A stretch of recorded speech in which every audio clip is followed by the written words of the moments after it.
মঙ্গলবারের প্রথম আলোয় আজকের শিরোনাম, একসঙ্গে ৫৪ জেলায় খাল খনন শুরু। দিনাজপুরে প্রধানমন্ত্রী এই খনন কর্মসূচির উদ্বোধন করলেন। ৫ বছরে ২০,০০০ কিলোমিটার খাল খনন করার ঘোষণা দেন তিনি। এর পরের শিরোনাম, মধ্যপ্রাচ্য প্রসঙ্গ। যুদ্ধে মিত্রদের পাশে পাচ্ছে না যুক্তরাষ্ট্র। প্রতিবেদনটিতে বলা হচ্ছে, মার্কিন প্রেসিডেন্ট ট্রাম্প সতর্ক করে দিয়ে বলেছেন, মিত্র দেশগুলো সহায়তা না দিলে সামরিক জোট ন্যাটোর ভবিষ্যৎ ঝুঁকির মুখে পড়বে। স্থানীয় সরকার নির্বাচন নিয়ে আরেকটি প্রতিবেদন করা হয়েছে পত্রিকাটিতে। শিরোনাম, জামায়াত ও এনসিপির দাবি, স্থানীয় সরকারে দলীয় প্রশাসক নয়, দ্রুত নির্বাচন চায় জামায়াত ও এনসিপি। ধর্মীয় স্বাধীনতা বিষয়ক যুক্তরাষ্ট্রের আন্তর্জাতিক কমিশনের প্রতিবেদন নিয়ে রিপোর্ট করা হয়েছে পত্রিকাটির প্রথম পাতার নিচের ভাঁজে। কট্টরপন্থী আরএসএস এর ওপর নিষেধাজ্ঞার সুপারিশ করা হয়েছে এই আন্তর্জাতিক কমিশনের প্রতিবেদনে। বলা হয়েছে, কমিশন বিভিন্ন দেশের ধর্মীয় স্বাধীনতার পর্যবেক্ষণ করে নানা সুপারিশ তুলে ধরে, তবে এই সুপারিশ মানা বাধ্যতামূলক নয়। প্রতিবেদনে বাংলাদেশের ধর্মীয় স্বাধীনতা নিয়ে উদ্বেগ রয়ে গেছে বলা হচ্ছে। শিক্ষা প্রতিষ্ঠানে ভর্তি প্রসঙ্গ নিয়ে প্রতিবেদন করেছে পত্রিকাটি। ভর্তিতে লটারি বাদ, দুর্নীতি ও বৈষম্য বৃদ্ধির আশঙ্কা।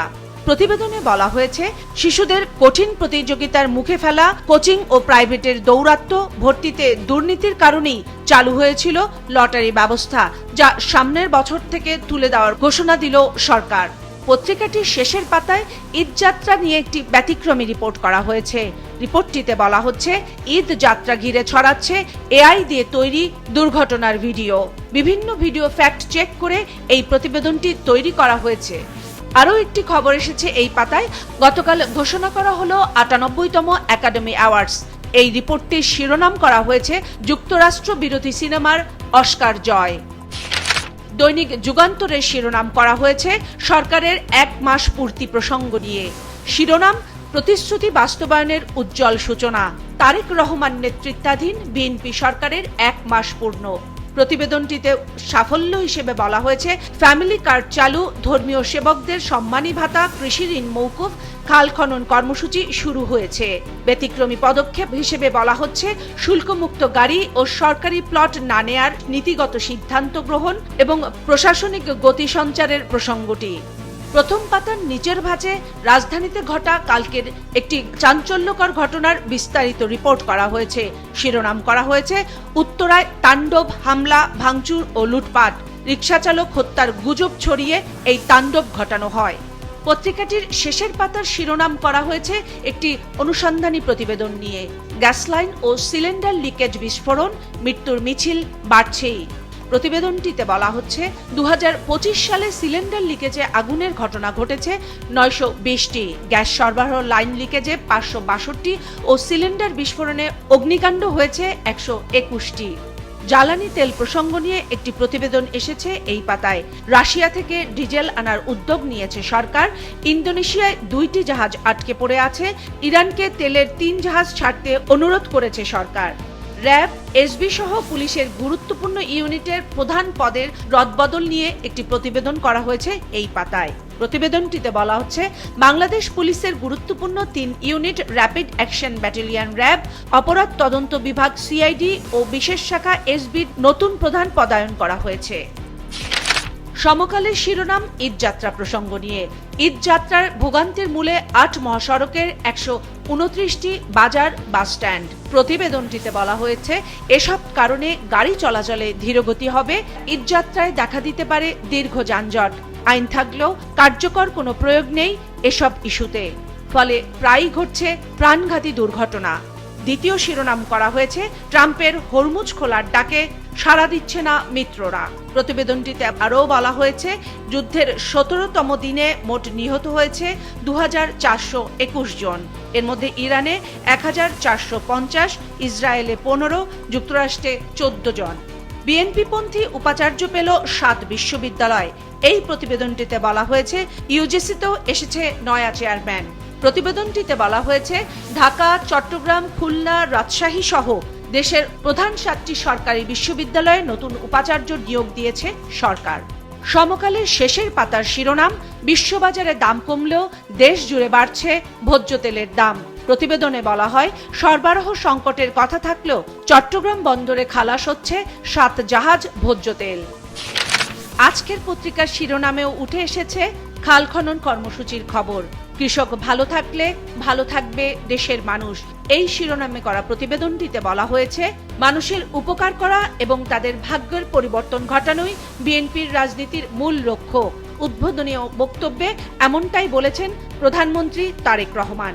বলা হচ্ছে, দিনাজপুরে চালু করা হবে প্রক্রিয়াজাত শিল্প কারখানা এবং 5 বছরে 20,000 কিলোমিটার খাল খনন করবে সরকার। মধ্যপ্রাচ্য প্রসঙ্গ নিয়ে আজকের পত্রিকার দ্বিতীয় শিরোনাম, মিত্ররা পাশে নেই, যুদ্ধে একা ট্রাম্প। প্রতিবেদনটিতে বলা হচ্ছে, হরমুজে জাহাজ না পাঠালে ন্যাটোর ভবিষ্যৎ অনিশ্চিত বলছেন ট্রাম্প। অন্যদিকে জার্মানি বলছে, এ যুদ্ধ তাদের নয়, সংঘাতে জড়াবে না যুক্তরাজ্য। যুদ্ধ থেকে দূরে থাকতে চায় অস্ট্রেলিয়া, ফ্রান্স ও গ্রিস। আজ থেকে শুরু হচ্ছে টানা 7 দিনের সরকারি ঈদের ছুটি। এ নিয়েই রিপোর্ট করা হয়েছে পত্রিকাটির প্রথম পাতার দ্বিতীয় ভাজে। শিরোনাম, ছুটির শুরুতে স্টেশন বন্দরে ভিড়। জ্বালানি তেল সংকট নিয়েও এক কলামের একটি রিপোর্ট করা হয়েছে প্রথম পাতায়। জ্বালানি তেল প্রসঙ্গ, সরবরাহ বাড়লেও পর্যাপ্ত নয়, পাম্পেও কমেনি ভিড়। আজকের পত্রিকার শেষ পাতার শিরোনাম, অর্ধেক দামে ইজারা, সমঝোতা বিএনপি ও জামাতের। রাজশাহীর পশুর হাট নিয়ে করা এই প্রতিবেদনটিতে বলা হয়েছে, গত বছর 14,000 কোটি টাকার ইজারা হয় সিটি হাট। এবার সমঝোতায় দর দেয়া হয়েছে 7 কোটি 40 লাখে। দরপত্র জমা দেওয়ার আগে বিএনপি ও জামাত নেতাদের বৈঠক হয়েছে। আমার দেশের আজকের শিরোনাম, ক্ষমতার লেজুর বৃত্তিতে বিলীয়মান বাম রাজনীতি। বাম রাজনীতি প্রসঙ্গ নিয়ে একটি বিশেষ প্রতিবেদন করেছে তারা। প্রতিবেদনে বলা হয়েছে, 10 দলীয় বাম জোটের অধিকাংশ প্রার্থীর এবারের নির্বাচনে ভোট ছিল 1000-এর নিচে। ভারত শোষণ ও ইসলাম বিদ্বেষ, জনবিচ্ছিন্নতাই এই ফলাফলের অন্যতম কারণ। শিরোনামে উঠে এসেছে, অন্যান্য পত্রিকার মতোই স্কুল ভর্তিতে লটারির পরিবর্তে ফিরছে পরীক্ষা, মিত্র দেশগুলোকে দেয়া ট্রাম্পের হুমকি, ঢাকা বিশ্ববিদ্যালয় সহ 7 বিশ্ববিদ্যালয়ের নতুন উপাচার্য নিয়োগ, খাল খনন প্রসঙ্গ, এই বিষয়গুলো নিয়েই প্রতিবেদন। শেষ পাতায় দেওয়া হয়েছে র্যাব বিলুপ্তির জন্য প্রধানমন্ত্রীকে 9 আন্তর্জাতিক সংগঠনের চিঠি।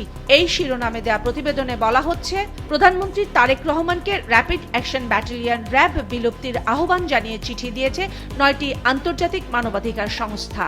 আরও একটি প্রতিবেদন এসেছে ঈদ ছুটি নিয়ে। আজ থেকে টানা 7 দিন ব্যাংক বন্ধ, খোলা থাকবে কিছু শাখা শুধুমাত্র 18 ও 19 মার্চ। কালের কণ্ঠের শিরোনাম, ঈদ যাত্রায় কঠিন চ্যালেঞ্জ। সড়ক, নৌ ও রেল যাত্রীদের কষ্ট কমানোর কিছু বিকল্প উপায় নিয়েও বিশেষ প্রতিবেদন করা হয়েছে প্রথম পাতায়। পত্রিকাটির শেষ পৃষ্ঠার শিরোনামও ঈদ প্রসঙ্গ। 96% পোশাক কারখানায় ঈদ বোনাস পরিশোধ করা হয়েছে। পোশাক খাতে ঈদ প্রস্তুতি নিয়ে করা এই প্রতিবেদনটিতে বলা হচ্ছে, ঢাকা চট্টগ্রামের 2117টি কারখানার মধ্যে 2051টিতেই বোনাস পরিশোধ করা হয়ে গেছে। জানুয়ারির বেতনের প্রায় শতভাগ, ফেব্রুয়ারির বেতন পরিশোধ 98%-এরও বেশি। একটি বিশেষ প্রতিবেদন করা হয়েছে শেষ পৃষ্ঠার দ্বিতীয় ভাজে। আওয়ামী আমলে অস্ত্র ইস্যুর হিসাব তলব করেছে সরকার। প্রতিবেদনটিতে বলা হচ্ছে, ডিসিদের এই তলব করে স্বরাষ্ট্র মন্ত্রণালয় চিঠি দিয়েছে। এ বিষয়ে কাজ করছে জেলা ম্যাজিস্ট্রেটের নেতৃত্বে 5 সদস্যের বিশেষ কমিটি। আগামী 18 মার্চের মধ্যে প্রতিবেদন দাখিলের নির্দেশ দেওয়া হয়েছে। খতিয়ে দেখা হবে রাজনৈতিক বিবেচনা ও নিয়ম বহির্ভূতভাবে অস্ত্র ইস্যু করা হয়েছে কিনা সেই প্রসঙ্গটি। দৈনিক দেশ রূপান্তরের আজকের শিরোনাম, জিয়ার পথে তারেক রহমান। 54 জেলায় একযোগে খাল খনন কর্মসূচি শুরু। মধ্যপ্রাচ্য প্রসঙ্গ নিয়ে দ্বিতীয় শিরোনামটি, ট্রাম্পের হুমকিতেও ন্যাটো সদস্যদের না। দেশ রূপান্তরের শেষ পাতায় বক্স আইটেম করা হয়েছে অস্কার পুরস্কার প্রদান প্রসঙ্গ। অস্কারেও সেরা ওয়ান ব্যাটল আফটার অ্যানাদার। সেরা পরিচালক পল টমাস, অভিনেতা মাইকেল বি জর্ডান, অভিনেত্রী জেসি বাকলি। দৈনিক কালবেলার আজকের শিরোনাম, বিধান থাকলেও ধর্ষণের বিচারে দীর্ঘ অপেক্ষা। প্রতিবেদনটিতে বলা হচ্ছে, এই মামলায় আদালতে শুনানির তারিখ পড়ে 180 দিন পর। অথচ আইন রয়েছে 90 কার্যদিবসে বিচার কাজ শেষ করার। বাস্তবে তা হচ্ছে বছরের পর বছর। 5 বছরে চাপের মুখে দুবার আইন সংশোধন হলেও বাস্তবে তা অকার্যকর। প্রথম পাতায় দুটি বিশেষ প্রতিবেদন করেছে পত্রিকাটি। বাংলাদেশ ক্রিকেট বোর্ড বিসিবির নির্বাচন প্রসঙ্গ নিয়ে করা প্রতিবেদনটির শিরোনাম নির্বাচনে অনিয়ম, উদ্বিগ্ন বিসিবি, চেয়েছে তদন্ত কমিটির ব্যাখ্যা।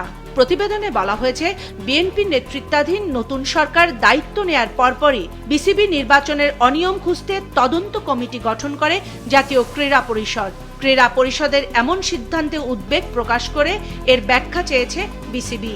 অন্য প্রতিবেদনটি জুলাই সনদ আলোচনা প্রসঙ্গে, যার শিরোনাম জুলাই সনদ নিয়ে আলোচনার দরজা খোলা রাখছে বিএনপি। কালবেলার শেষের পাতায় একটি বিশেষ প্রতিবেদন করা হয়েছে, যার শিরোনাম 12 কোটির অস্ত্র কেনা হচ্ছে 20 কোটিতে। উঠেছে টেন্ডার নিয়ে প্রশ্ন।